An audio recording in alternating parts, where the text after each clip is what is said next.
गांव के किनारे बसे एक पुराने घर में राघव और उसकी पत्नी माया ने नया जीवन शुरू करने का फैसला किया।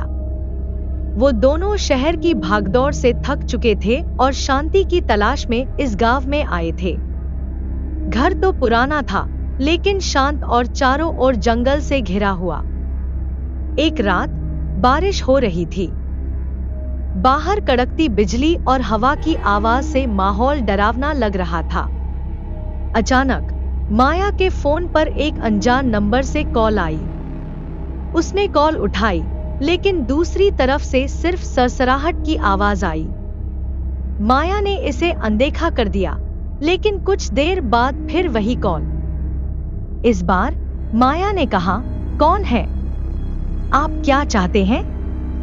दूसरी तरफ से एक धीमी और डरावनी आवाज आई, मुझे मेरे घर में कौन है? माया घबरा गई। उसने राघव को उठाया और बताया।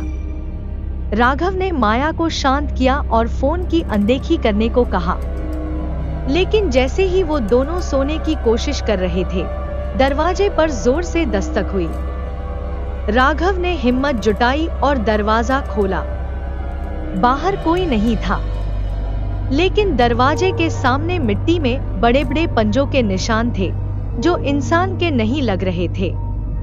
अगले दिन गांव वालों से पूछने पर पता चला कि यह घर कभी एक औरत का था, जिसे डायन कहा जाता था। गांव वाले कहते थे कि उसने इस घर में कई लोगों को मारा और बाद में खुद भी यहीं मर गई।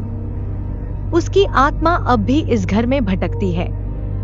माया और राघव ने उस रात गांव छोड़ने का फैसला किया, लेकिन रात होते ही घटनाएं और भयानक हो गई। लाइटें बुझने लगी, दीवारों से खून जैसा लाल पानी रिसने लगा, और वही डरावनी आवाज बार बार उनके कानों में गूंजने लगी।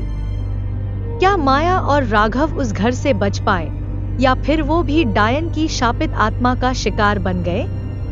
अगर आपको इस कहानी का अंत जानना है, तो इस वीडियो को पूरा देखें और चैनल को सब्सक्राइब करें।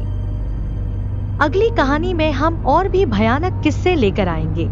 डायन की कॉल, क्या आप उसकी पुकार से बच सकते हैं?